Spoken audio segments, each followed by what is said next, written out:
Oh.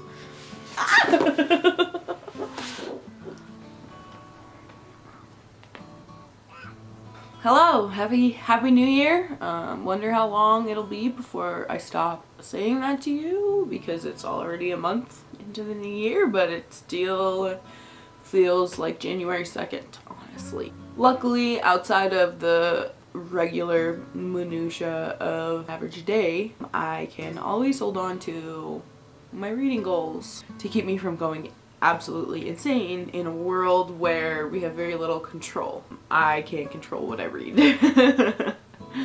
So let's do an exercise in control together and check out the 24 reads that I am hoping to get done by the end of this year. Small Things Like These by Claire Foster. I picked up Foster by Claire Foster at the very end of last year. It was the very last book that I read, and it's like 60 pages long, and I really couldn't get a feel for Claire Foster's writing, which I have heard so much about recently. Like, I just feel like it was so much a blip in time.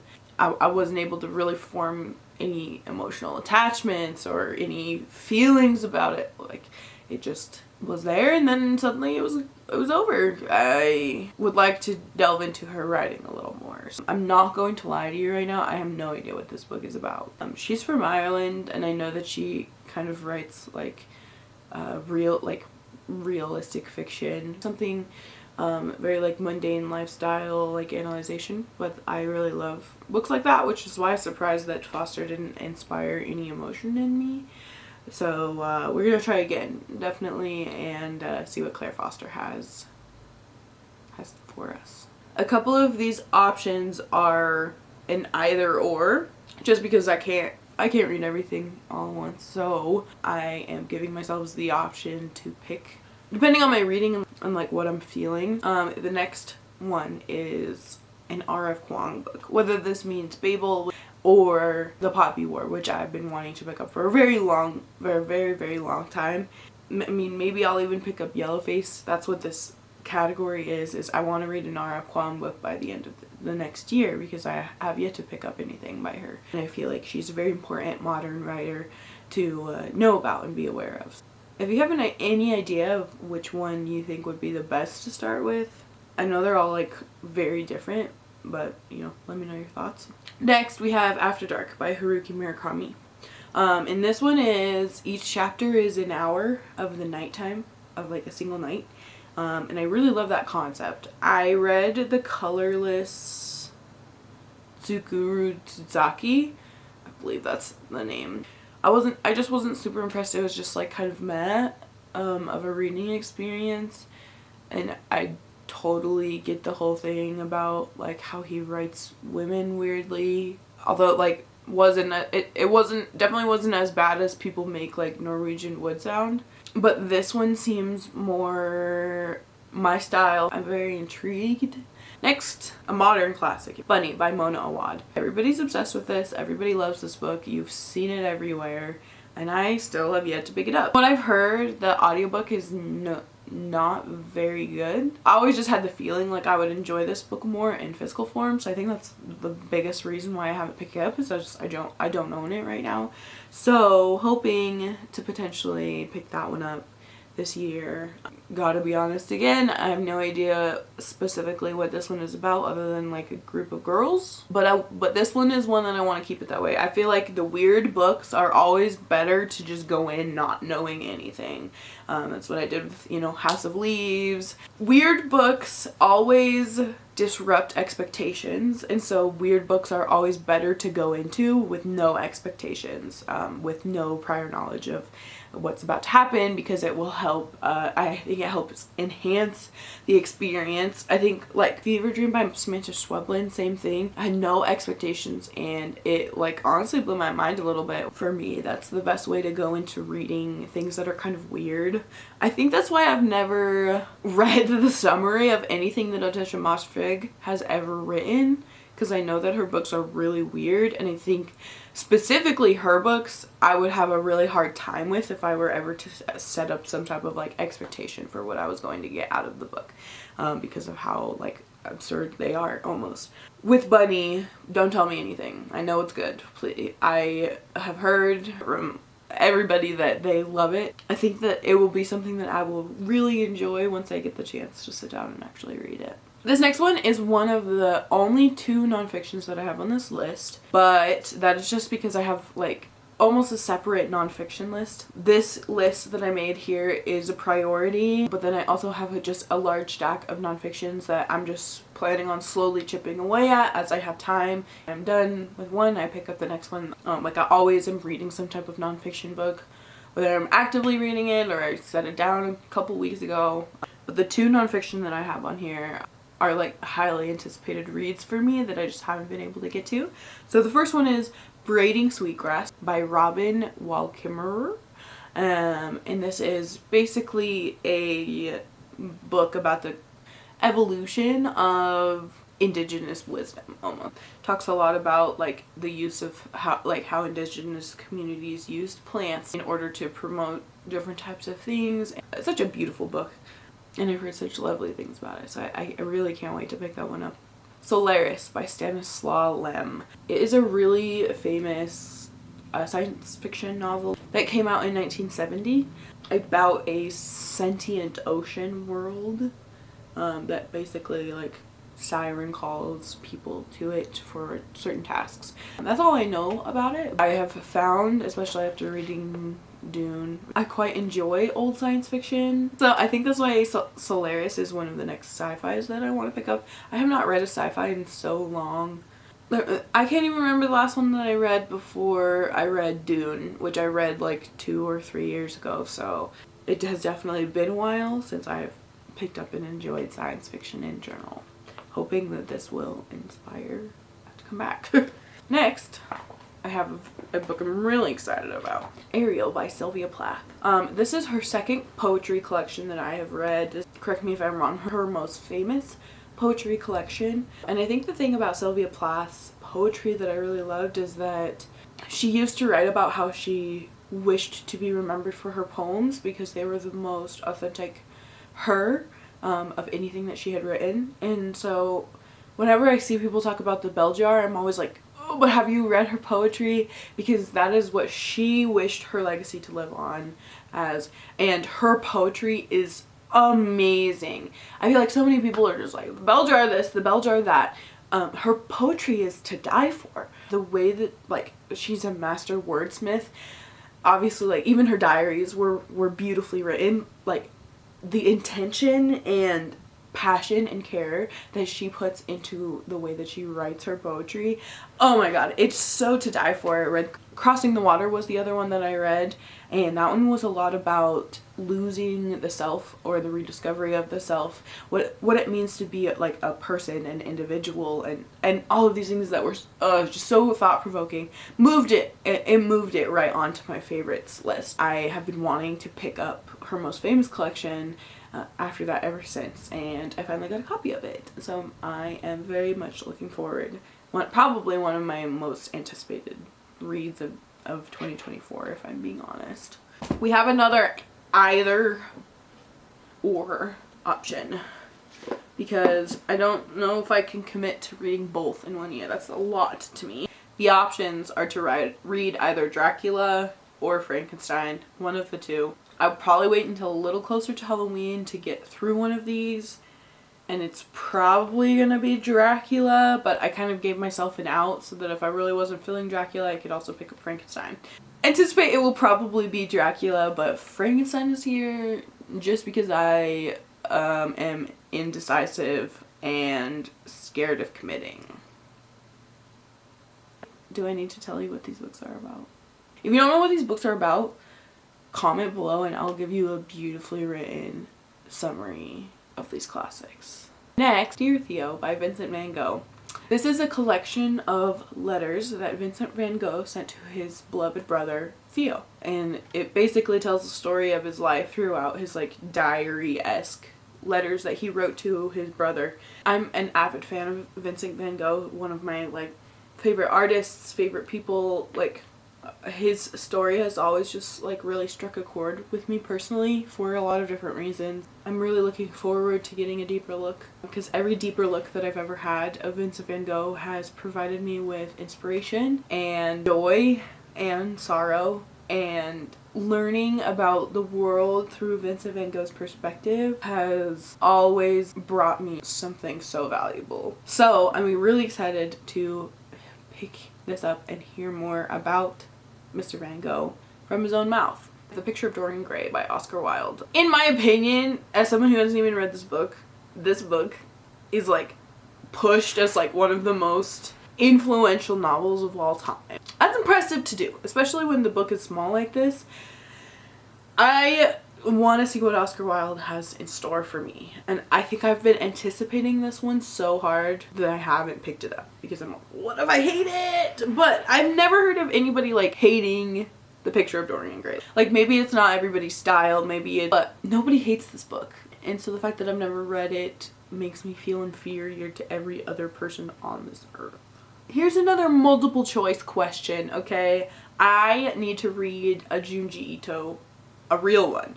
I've read 4 of his short story collections and really enjoyed every single one of them, but I do think it's time for me to step into the world and fully immerse myself. So I want to pick up No Longer Human because I love Osamu Dazai's original novel, but also I feel like that's a cheat because it's not his original concept. I think the real question for this is, which full-bodied Junji Ito story do I pick up first?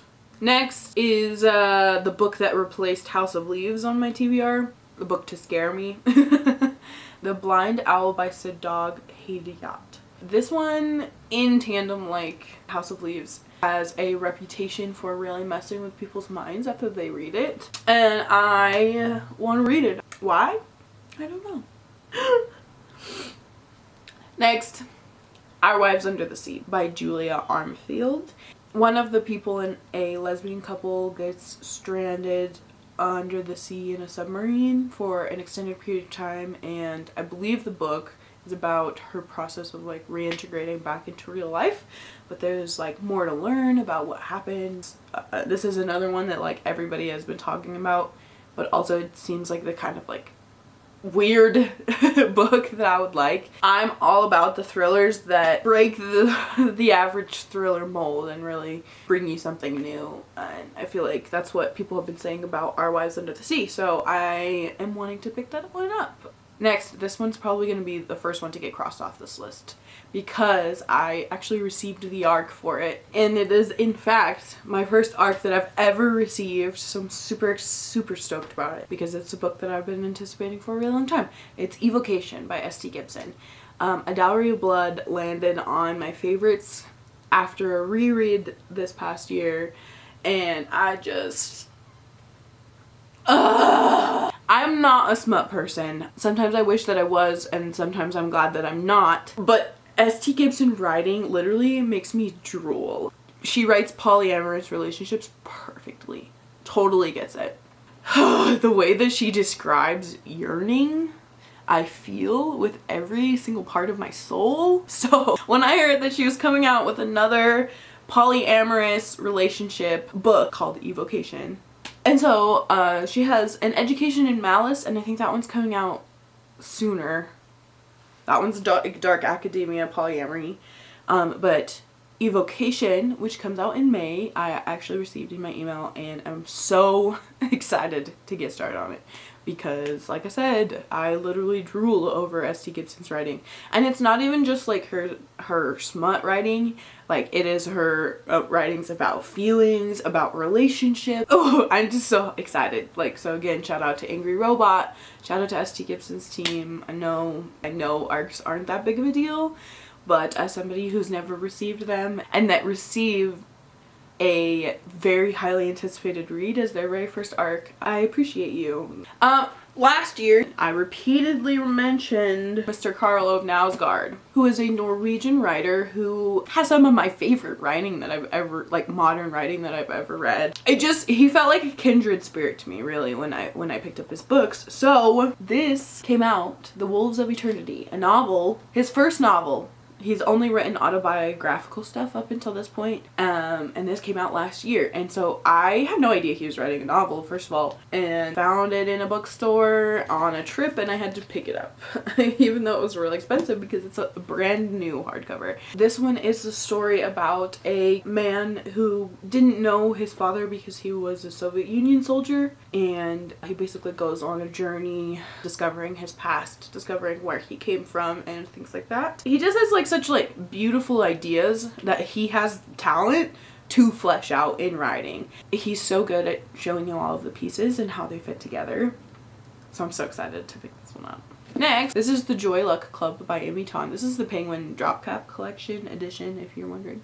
It's a generational perspective on Chinese American immigrants and the generations that came after them and their memories. And I've just heard a lot of amazing things about Amy Tan's writing, and I would really like to see if she and I match and mesh as author and reader pair. Also, because I own this collection and the Penguin Orange collection, I have 2 copies of this book, and I really don't feel like I should own 2 special copies of a book if I haven't read it.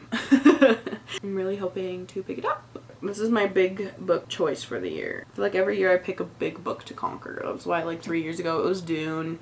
The year before I believe it was the Jade City series. I've been trying to break my big book fear, East of Eden by John Steinbeck. I don't know what it is about this book. I know very little about this book other than it is a generational tale of the families that live in the underprivileged communities in Northern California. But other than that, I don't know much about it. And I feel like this book has been calling to me. Like, I don't know if you have this feeling, right? But every once in a while, there's just a book out there that like is like, you need to read me. You need to read me now. I get like messages from the universe, if you believe in that kind of thing. This book has showed up in my life so many times. I just feel like the universe really wants me to read this book for some reason. I don't know what reason, but I think that it's time. It's time to listen to somebody other than myself. It's time to let go a little bit of that control that we're trying to get here in creating a list of things I'm gonna read this year. And that is what East of Eden is here to do.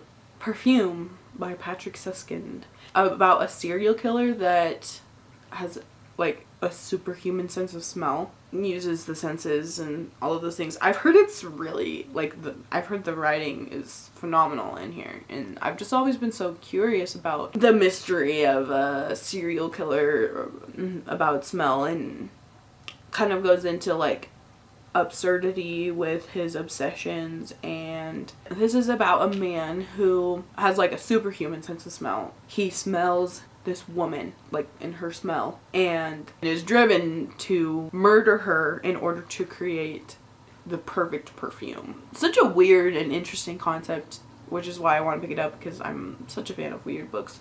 And I've always heard really, really great things about this one. It feels kind of like Lolita, but like it will give me less ick. Slightly. Menana Yoshimoto, she is the best. I love her so much, she is the best. That was my song. That was an ode to Banana Yoshimoto. I read Lizard. I don't think it was last year. I read Lizard the year before last year. It's that whole same thing about like Karl Ove Knausgaard in like the enjoyment of mundanity, the analyzation of mundanity. It was a lot about like loss and loss, like average loss and average like simple things, and her writing was like so entrancing. Like there was like I could not explain to you like what exactly it was about her writing that kept me so glued to every word and every page, but I was still glued. And it was a short story collection, which I'm not normally about. So this being a full novel, I am so excited to read and see what her capabilities are in a larger format. And Banana Yoshimoto is a super famous author in Japan, has been since like the 80s, I believe. It falls into that Japanese literature that is very much about like a person's day-to-day life. That's like really frequent and common in Japanese literature. It's a common thing to do, like if you think about like convenience store woman or things like that. And basically Banana Yoshimoto was like the progenitor of that vibe, of that enjoyment of the mundanity and the simplicity of life and things. She was the it girl. She is the it girl. I'm not a cozy reader. I like the dark stuff. I like the intense stuff. I like the gritty stuff. But her cozy and her comfort is so real. Ugh, she's amazing. I love her. Next, we have our sad book of the year pick. I always pick something that's really fucking sad, just because, like, sometimes you need to cry. Sometimes you just need to be completely and emotionally destroyed so that you can gain a better perspective on your reality. As Long as the Lemon Trees Grow by Zulfa Katu. Probably been hearing a lot about this. This is a Syrian war romance. I don't think it's really war romance, it's more a war novel with like romance thrown in there, relationships thrown in there, based in Syria. The only thing that I've heard about this, other than like the brief summary that people have given, is how deeply heartbreaking that it is. But I think especially right now, Middle Eastern perspectives are really important to listen to, especially because I feel like there's so much misinformation about the history of the Middle East and the history of all of the countries that have lived there, and how colonization has affected them, how the United States has affected them, like throughout the years. There's just so much misinformation that it's so important to hear these stories told for the people who are connected to these cultures. Also the fact that this is a debut novel and it's done so beautifully, obviously you know it's going to be good. Next, this one is about a girlhood friendship and how it grows throughout the years. Correct me if I'm mistaken, but there's also a murder in this. It's like a coming of age murder mystery. I don't know. I might be wrong. I might be thinking about another book. I love stories about women. I love well-written stories about women, and that's one that I always hear about, this one, and that like the women characters are very real. The woman friendship here is very real. That's why I really like The Writing Retreat. I feel like it made me really appreciate women despite it being like a thriller. This one I'm hoping will do the same. This is a last minute change. Originally this spot on this list was taken up by The Woman Devoured by Simone de Beauvoir, who is an existentialist philosopher in which a lot of her writings were kind of like lost for a while, and only recently have they been compiled, have they been put together in a way that really honors her original thought process and things. But yesterday, okay, my friend texted me about a book called Waiting for God by Simone Weil, and she was Simone de Beauvoir's colleague. She was Albert Camus' colleague, like all of the existentialist authors and philosophers, friends with Simone de Beauvoir. And the only reason that she's not as well known is because she passed away at the age of 34. Her philosophical writing style actually sounds like more my style than The Woman Devoured, even though I'm definitely going to get to The Woman Devoured eventually. Okay, and then here's our last multiple choice for the year. And I need your help with this one because I'm really not sure where to start. Miss Sally Rooney. I own 3. I've never read anything by Sally Rooney, but I've seen them and I've picked them up, and now I have 3 of them. So I really think that I need to read one of them this year to see if I want to even read the other 2. So I have Conversations with Friends, Beautiful World, Where Are You, and Normal People. And if you know which one of these to start with, would be good. Some people say Normal People, but I think I would like Conversations with Friends a little more. I'm honestly not sure. I have no idea if I'm gonna like her. I have no idea if I'm gonna hate her. I have bought 3 of her books though, so I need to figure out soon. And finally, read number 24. Stoner by John Williams. In a lot of the classics, like Bookstagram accounts that I follow, everybody's always reading this one. People have just called it like really touching, very emotional and evocative. And I have a hard time with American literature sometimes, like old American literature. Like, I hate Mark Twain, like one of my least favorite authors of all time. And so like I'm always open to trying more American authors that I might really enjoy. I don't want to hate American literature. I just really have not enjoyed like almost anything. Classic American literature is so boring to me and has been my whole life. So same thing with John Steinbeck being on this list. I'm really hoping to find something in American literature that I enjoy. And there you have it. I really sat down and thought about this, and unfortunately I am cursed with the affliction of that it is mood reading, and I very much assume that a lot of my tastes and reading habits are going to change throughout the year. Make sure you like, comment, subscribe. Thanks for coming by, Natalie and company. I hope you are having a wonderful beginning to your reading year. I hope you are out there and listening to Palestine. I hope you will bring your company over.